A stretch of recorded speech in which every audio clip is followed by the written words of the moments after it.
Thanks for listening to the GOSH podcast, the Gynecologic Oncology Sharing Hub. We share real, evidence-based discussions on gynecologic cancers featuring stories from patients, survivors, researchers, and clinicians. Our podcast is produced and recorded on traditional unceded territories of the Musqueam, Squamish, and Tsleil-Waututh nations. It is produced by the Gynecologic Cancer Initiative, a BC-wide effort to advance research and care for gynecologic cancers.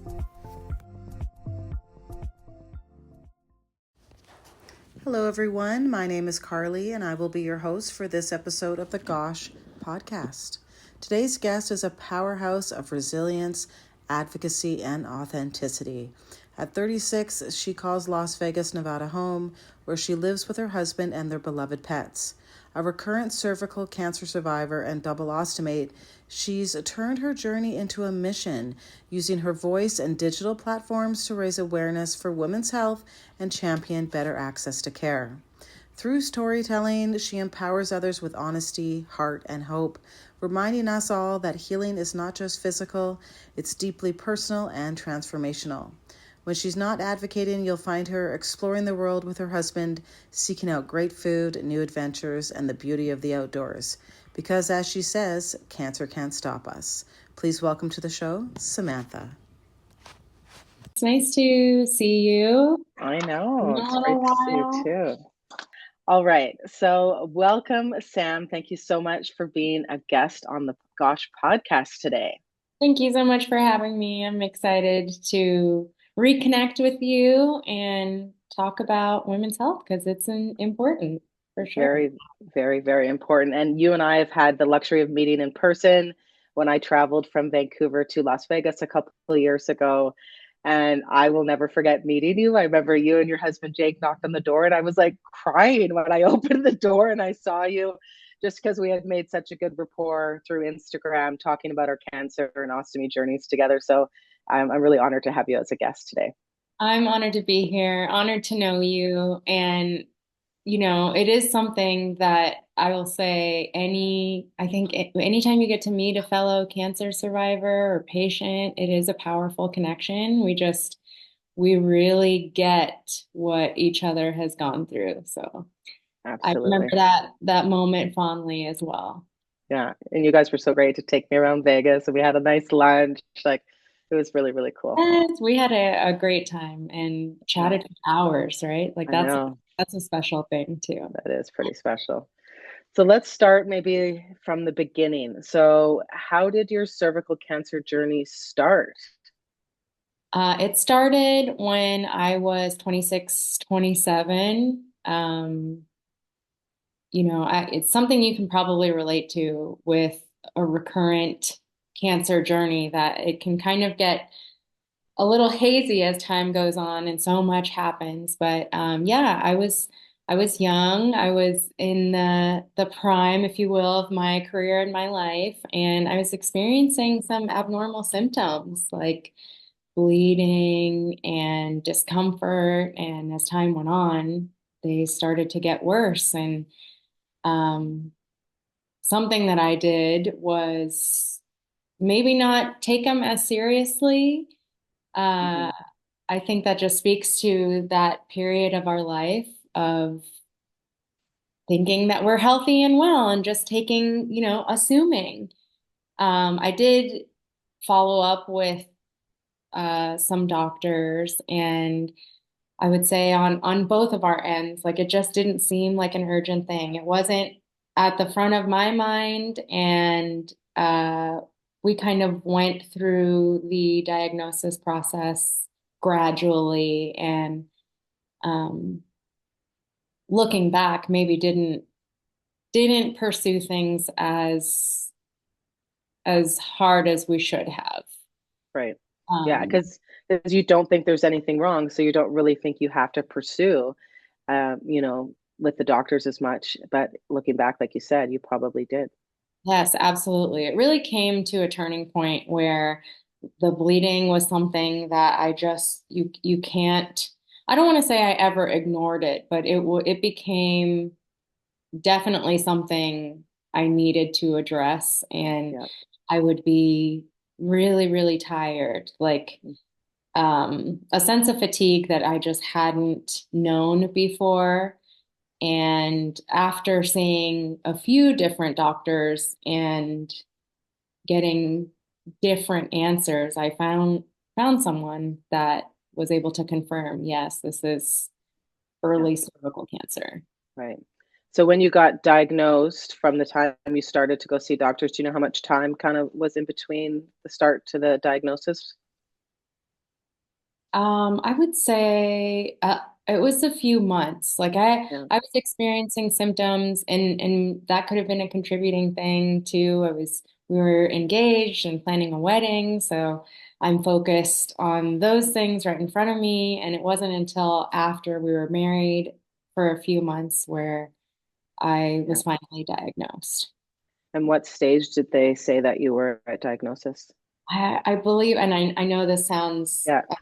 hard to believe, but if I'm remembering correctly, I think it was 1B2. Okay. Um, so as it Okay. was put to me, a very early stage with a relatively good prognosis, I was treated with a hysterectomy, and at the time was told that we didn't need any further treatment. And so I did the best that I could to pick up and move on with my life. But with that being said, that's even a difficult part of the journey as well. Yeah. Because you're young, you've now had a hysterectomy, you're recently married, Exactly. you likely had dreams of having a family with your amazing husband, Jake. And that was something that you were facing along with your cancer diagnosis is not being able to be a mother the traditional way. Yeah, something that you never think is going to be in your life, and something that I didn't know how to grapple with, and honestly didn't feel comfortable talking about. I think, especially in that stage of my life, I thought very much naively that okay, I'm not going to address it. We're just going to move on. I'm going to do the best I can, and ultimately not confronting or acknowledging is a better word, those emotions, that very real trauma of the experience, was something that I learned to deal with big picture and eventually. Yeah. Well, and that's the thing with any journey of through cancer is there's so many different stages where you deal with things in different times because of what you're going through in those times, right? And the mental health part of it is, I think, something maybe not spoken about enough and something, like you said, that we put a bit of to the side because you're just trying to get through. Yeah, absolutely. We're like in tunnel vision as we are fighting for our lives. And then once we come out on the other side, it's like, whoa, Yeah. there's a lot to deal with here. And grateful that I've been able to do that for myself because it really has allowed me to um, take away some positives Hmm. from the experience and get Yeah, me to where I am now. exactly. So you had your hysterectomy, you were thinking your cancer journey was over.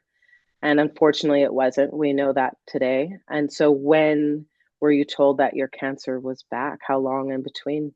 So it was about 2.5 years, and that diagnosis process really was a difficult one for me. I had gone to, um, the an associate of the doctor who did my first surgery, and thinking that they were being mindful of my previous diagnosis and returning to see another doctor, and it was chalked up to be superficial,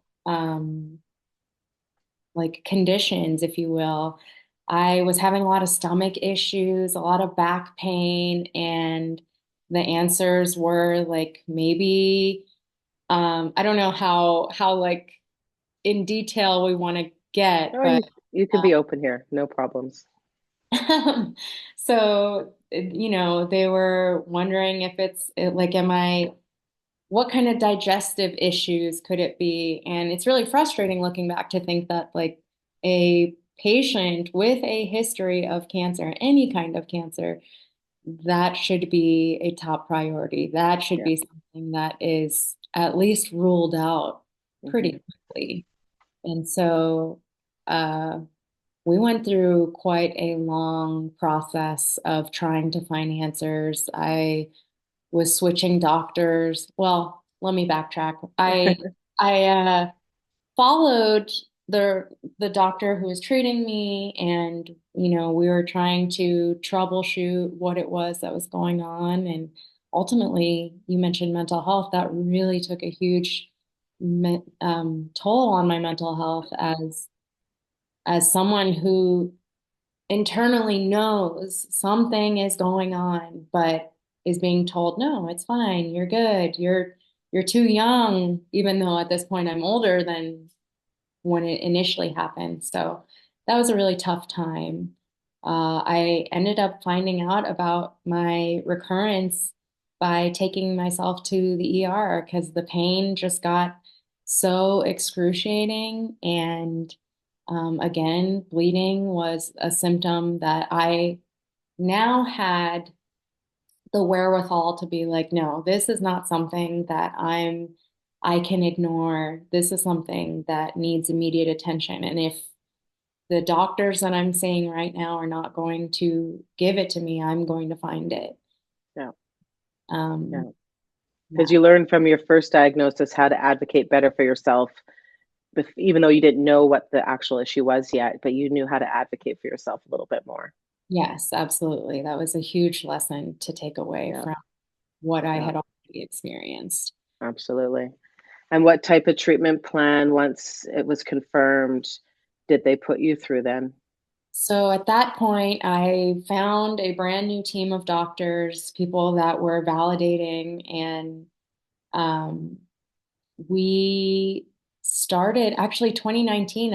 I was in chemo, um, radiation and chemo and immunotherapy, and as you know, that process also comes with a lot of various surgeries, little ones, really big ones. Um, and by the end of 2019, I had a scan and things looked clear. And we thought we were going to have a reprieve from cancer. And, it was time to recover and get life back on track. But at that point, we were wrong.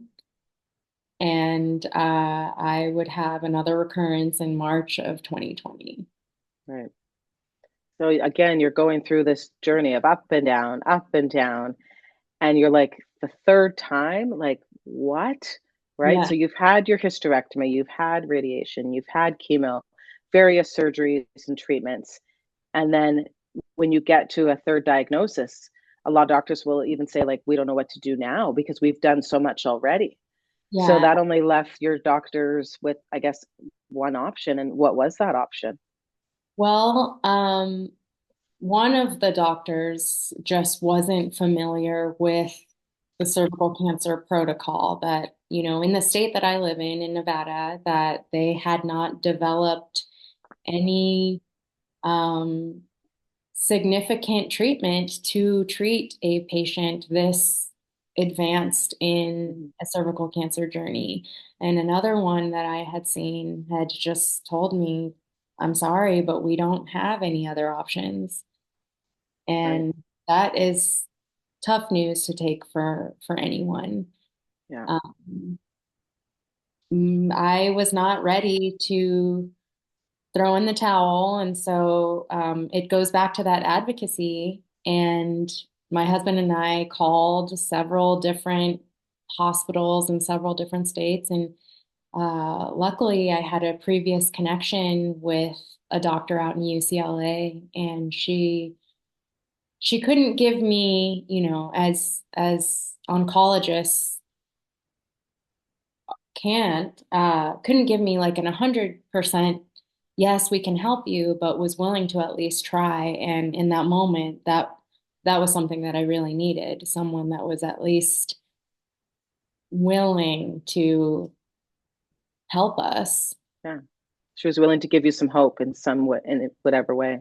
Yeah, absolutely. So initially, we had gone out to LA to see if brachytherapy was an option.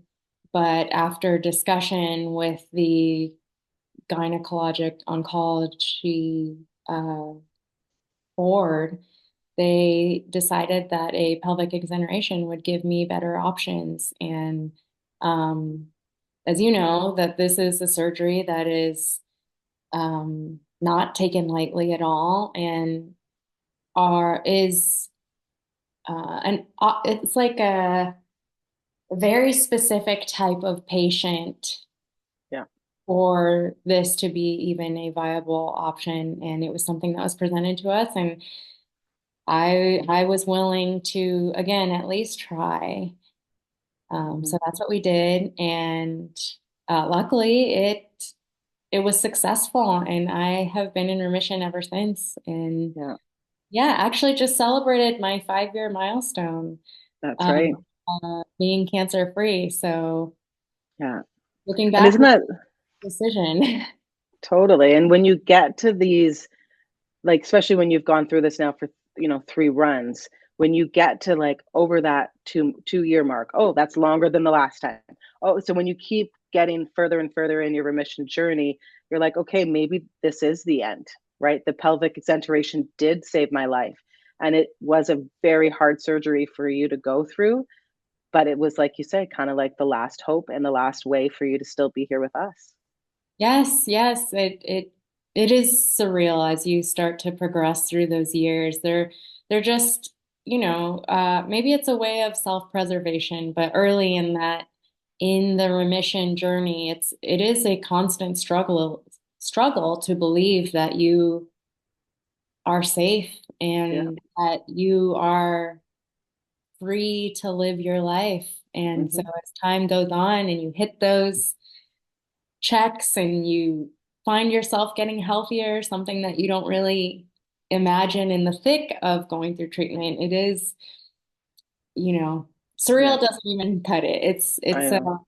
It's a lot to process, but very, very grateful to be able to experience that. Absolutely. And, we're pelvic exenteration sisters. So for anyone listening who doesn't really know, we don't have all the time to describe the surgery in full detail, but it's a very aggressive surgery. And with the result of the surgery, most times people end up with ostomy bags or 2 ostomy bags. And in your case, you ended up with two, one for stool, a colostomy, and one for urine, which is called a urostomy. So Mhm. again, not only are you facing the cancer recurrence, going through the surgery, but now you're also facing dealing as being a double ostomate for the rest of your life. So Yes. let's talk a little bit about that. There's the emotional side we can talk about and the physical side. Everybody deals with these things differently. So how did you kind of cope with that additional change come into your body?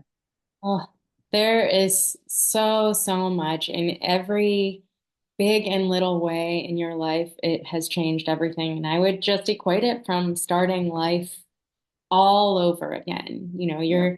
Your everyday routines, something that is simple that we all do, is going to the bathroom is completely turned upside down, and you have to get a sense of physically, like, this is this new complicated thing that I have to get used to. My body's been really changed and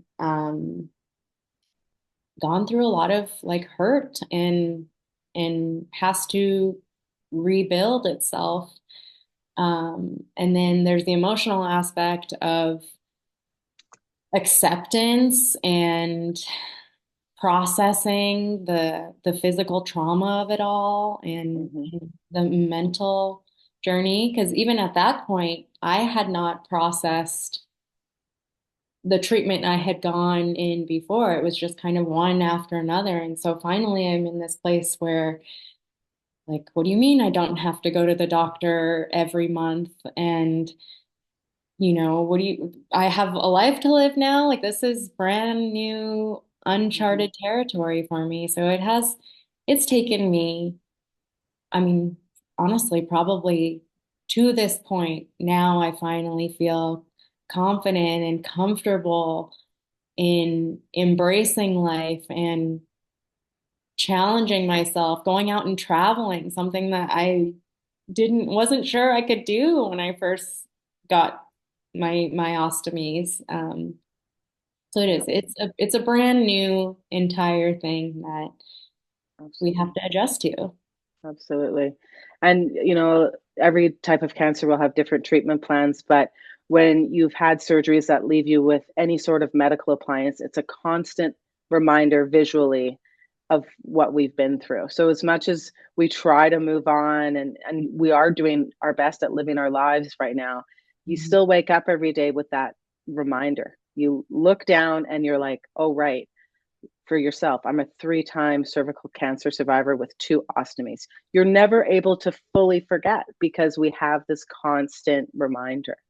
And I 100. think it's so hard, at least for myself, to just say, I've moved on from cancer. I don't think I'll ever move on from cancer. And we're going to talk a little bit about that because it has made me who I am today. And it has changed me physically when it comes to the ostomy life, for my vulva reconstruction, loss of fertility. Like, how can I just never remember? I Yeah. can't just clap my hands and boom, boom, I'm back to being a normal person. And I think for a while, I was really hard on myself, saying that I did need to move on better. I did need to stop thinking. I did need to stop saying, oh, why me? But it's okay to say, why me? It's okay to remember, and it's okay to be different. It truly is a part of the process, and honestly has allowed me to grow from the experience. I think that you hit the nail on the head right there. Just that acknowledgement, that acceptance, that feeling of the wide range of emotions that we experience going through this is crucial to being able to start over. Yeah, Yeah, you're right. There is no going back to before cancer. It is a part of the people that we are today. exactly. And that's okay, Yeah, right? yeah, it is And what it is. one of the biggest people in your corner is your husband. And like, I'm getting emotional just thinking about him because I met him. I think he's amazing. But I mean, you guys were newlyweds and then you're newly diagnosed with cancer. And obviously we know now there was 3 diagnoses, and you're still together today. He is in your corner every step of the way. I mean, that must have been huge just for your own motivation to keep on going when that doctor said, I don't really know what to do, until you and Jake found somebody else who knew what to do. So let's talk a bit about him being your primary caregiver and the love of your life. Yes, I am incredibly grateful, incredibly in awe every day that I get to spend with him. And it goes without saying, I would not be here without such a supportive, loving partner. And I realize that is an incredible part of my life. Yeah, And it really does speak to the huge part that our support system plays.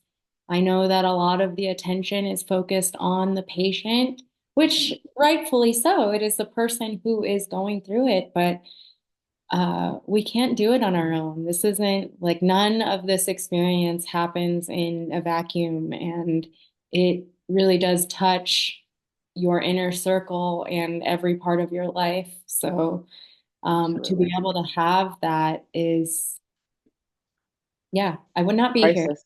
Yeah, No, priceless, you invaluable. guys, he was sent to you, whatever people want to believe spiritually, he was sent to you.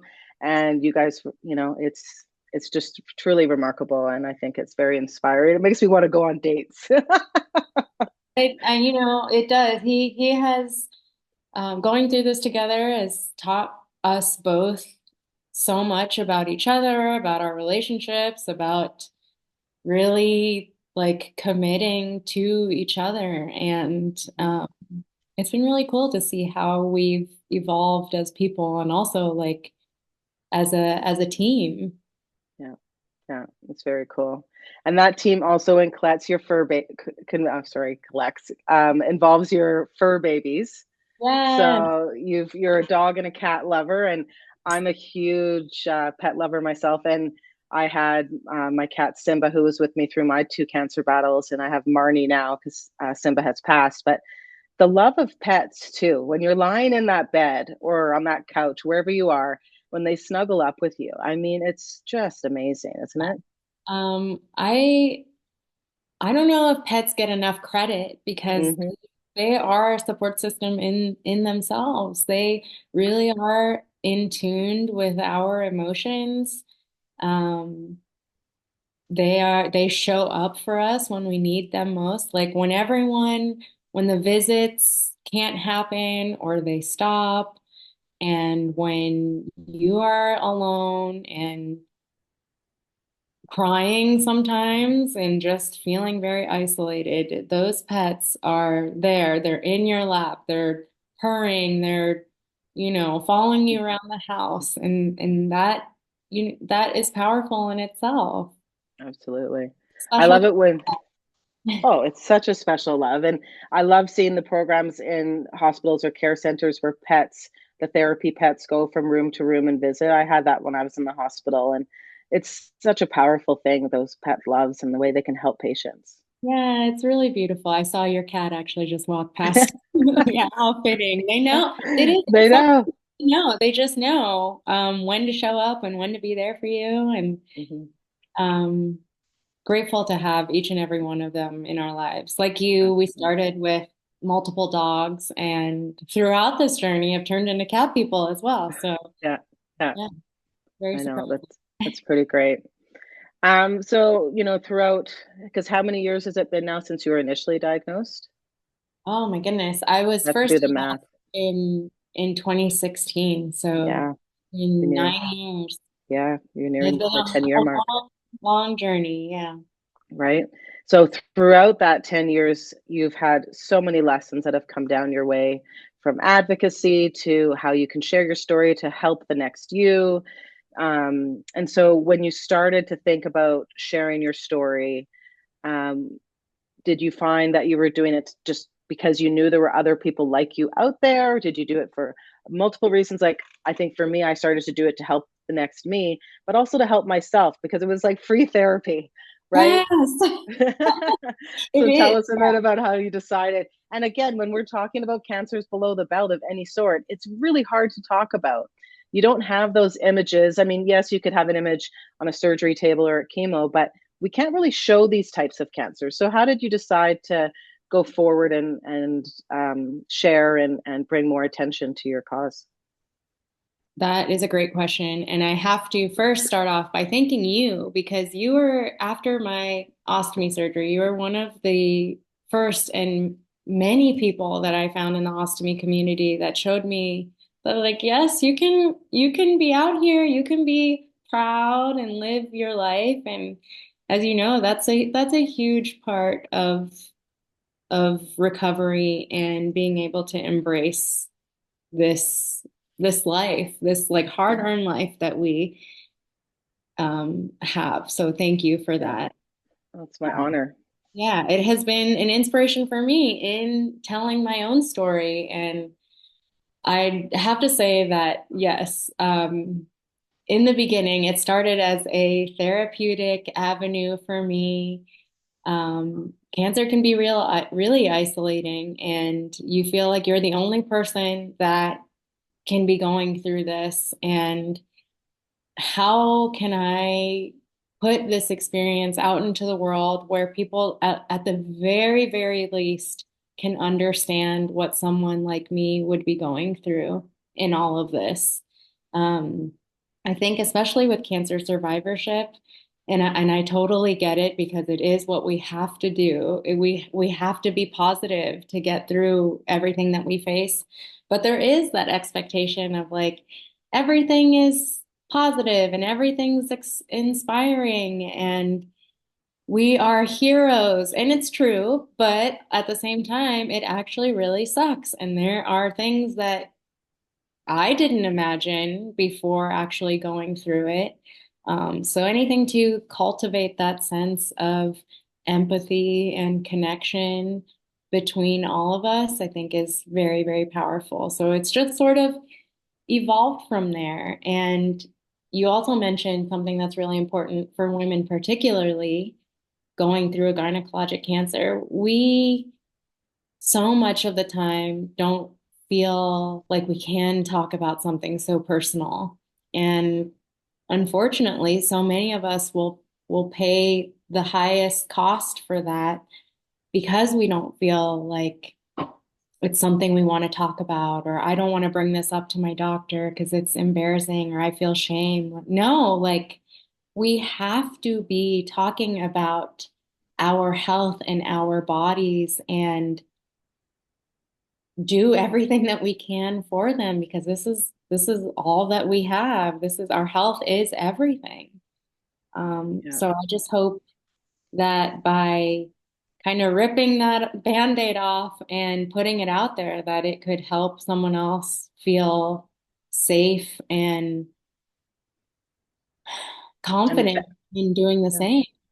And knowing that they have worth and value and that life may be different, but if you beat it, it still goes on just differently. Absolutely, absolutely. That is a huge part of the journey too. I think it's easy to see all the scars on your body, and now I have these ostomy bags, and um, we're doing the work to change it, but conventionally is seen as something that you hide and feel embarrassed about.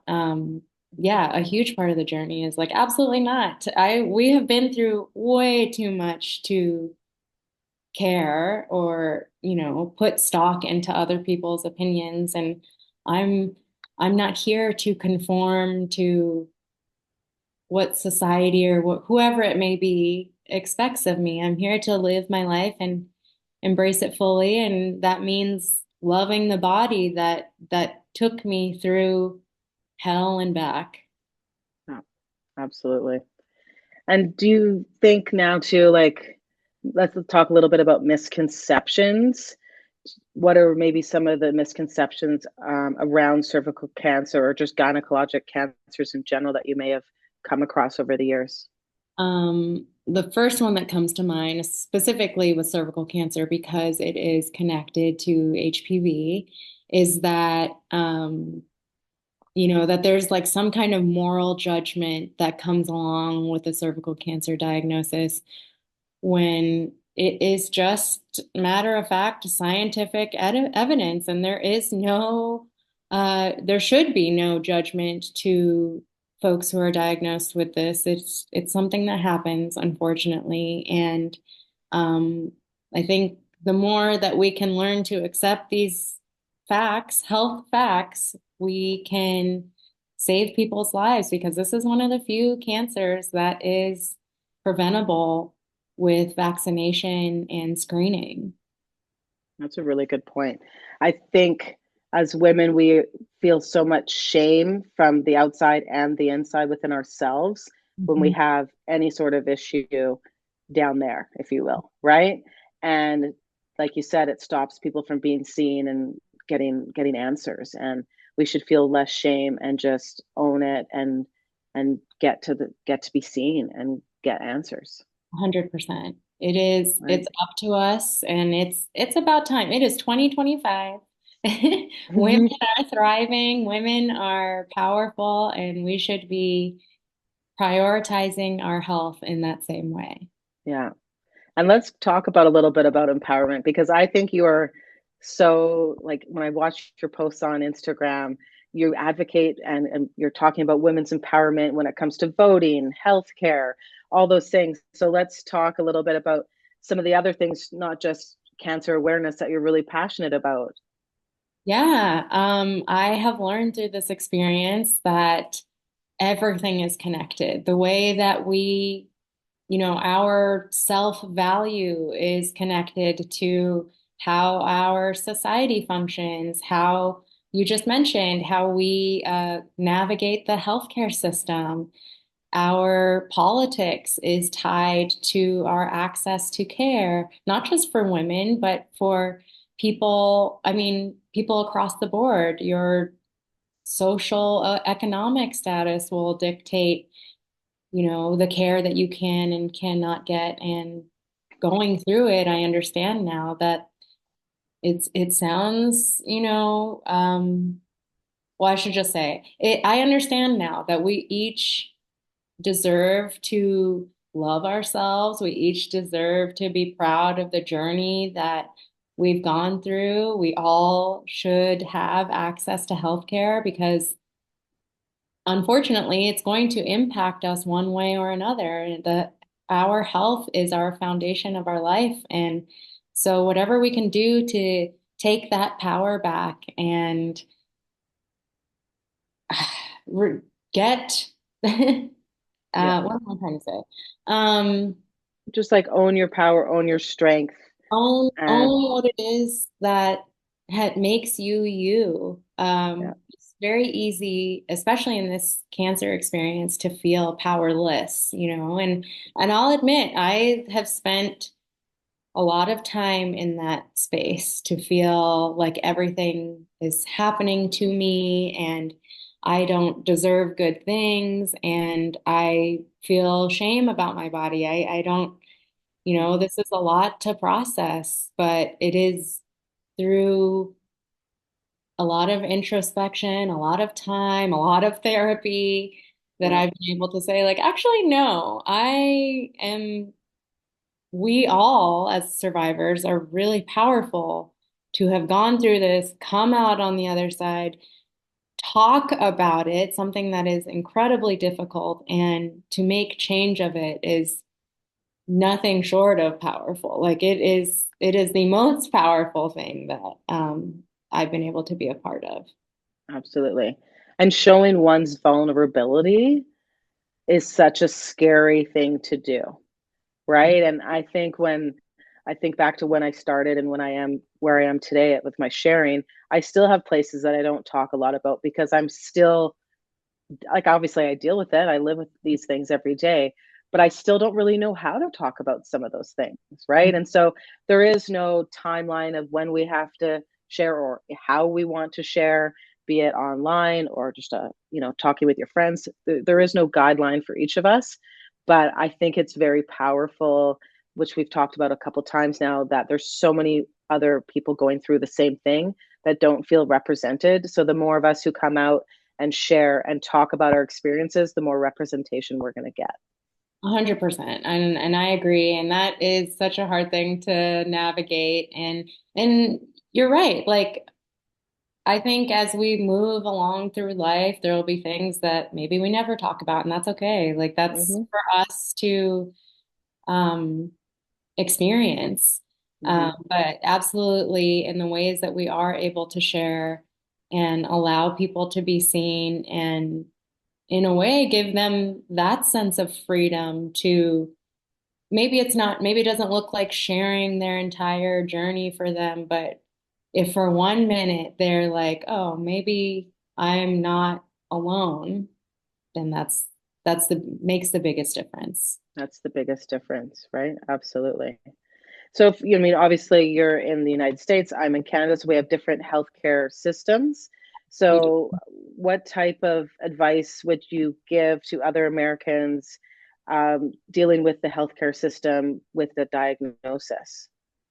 Um, I would say first and foremost to advocate for yourself and make yourself the number one priority. And I say that with the acknowledgement that our system does not is not designed for you to do that.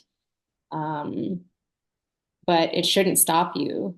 You, our health is truly our own, and um, it's not right for any one person or any systemic structure to be able to take that away from you. So whatever you can, whether it is asking your doctors those extra, sometimes uncomfortable questions, or doing extra research online to find a resource, whether it be, insurance help or um, finding someone like you on social media, like we have. Do that for yourself. You deserve Absolutely. that. And the more that you do that for yourself, the more you are able to make the change that we all want to see. Yeah. And I think looking back now, because I'm just slightly, I think a year ahead of you, mine started, or a year and a half, 2 years ahead of you in my journey. I started going to the ERs as well, and you mentioned that earlier because I wasn't getting the referrals soon enough. I wasn't getting answers from my primary doctors.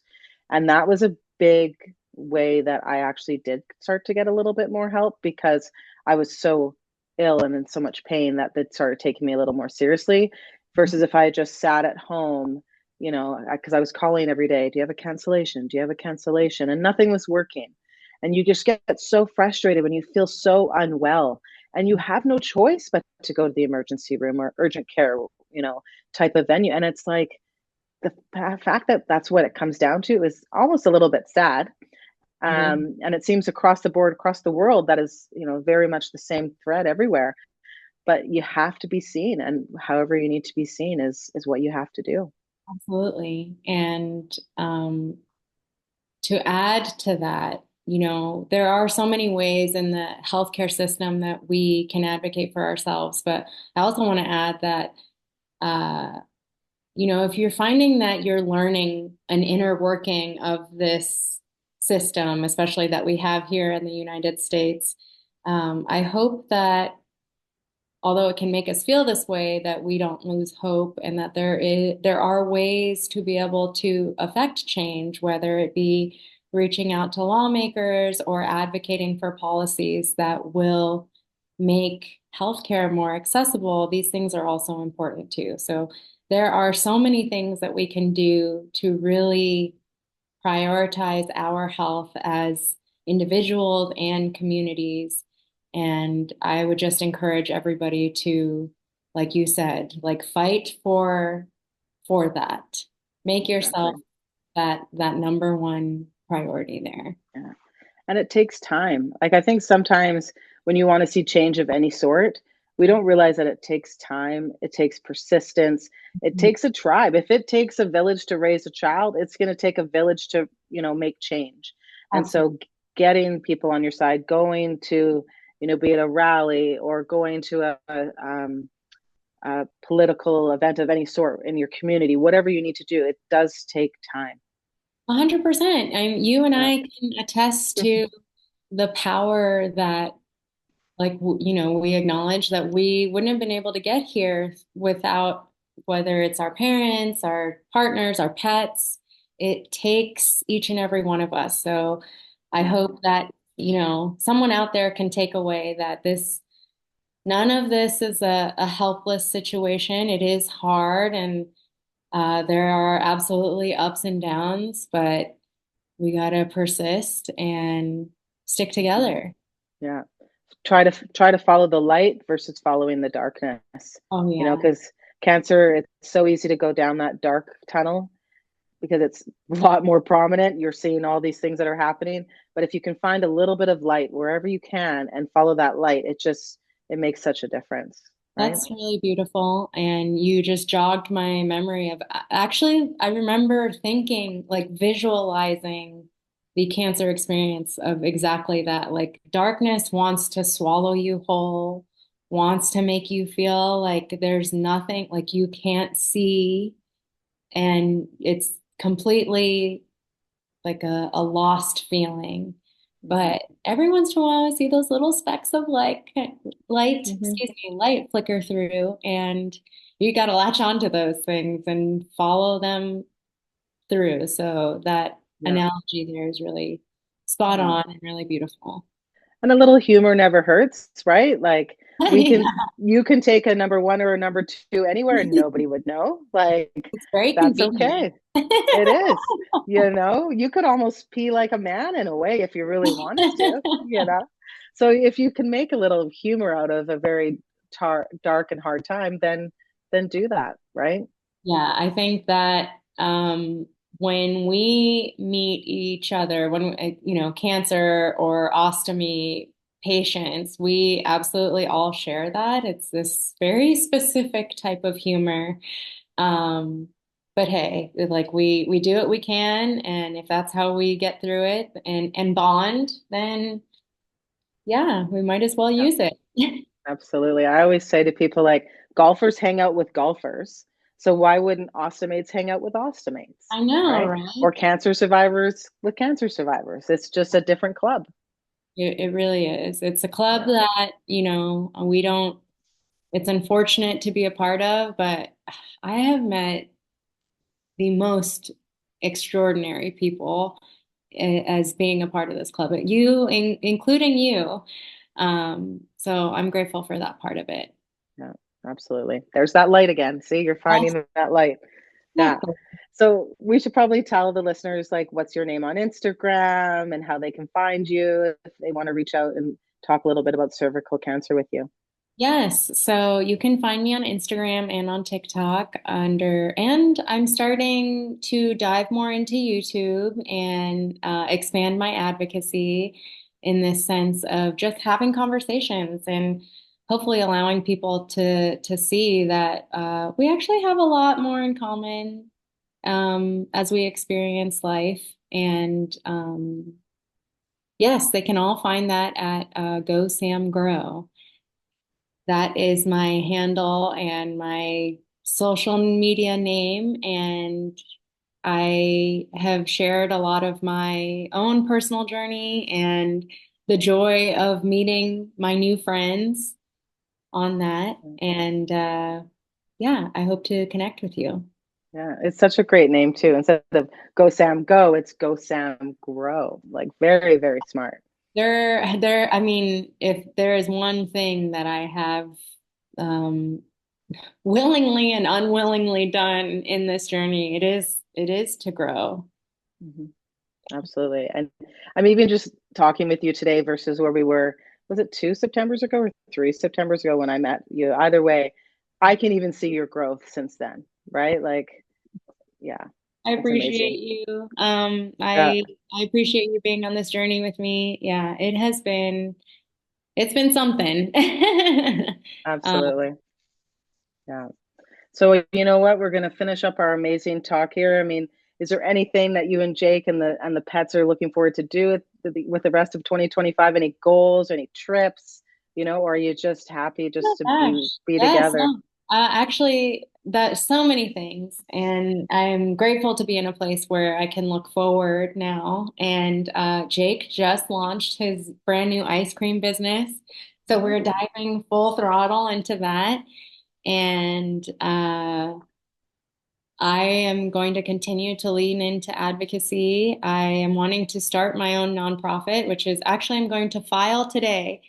You guys can all keep me accountable here, where hopefully just encourage our community to connect and heal because I think that's something that we overlook in our life journey. We talked about in the beginning of this conversation of thinking that we need to just pick up and move on, but there are so many little parts of that. So if we can do that together, that's what I'm going to do with my nonprofit and hopefully travel. We'd love to come see you. I know. You guys can stay with me anytime. And you just said, what did you just say? Pick up and oh yeah, when we talked about earlier about pick up and just move on, it's okay to pick up and carry on. Do you know what I mean? We're still picking up what we've dealt with. We're just dealing with it differently, and that's totally okay. Yeah, it's okay Yeah, to have it's that okay. pun Yeah. intended extra baggage. Absolutely. Well, thank you so much for being a guest. We really appreciate you taking the time and sharing your cervical cancer journey with us. You are an amazing human. I love your husband, as I've said numerous times. All the best to you two and your future with your lovely fur babies. Thank you, thank you. Thanks for joining us on the Gosh podcast. To learn more about the Gynecologic Cancer Initiative and our podcast, make sure to check out our website at gynecancerinitiative.ca.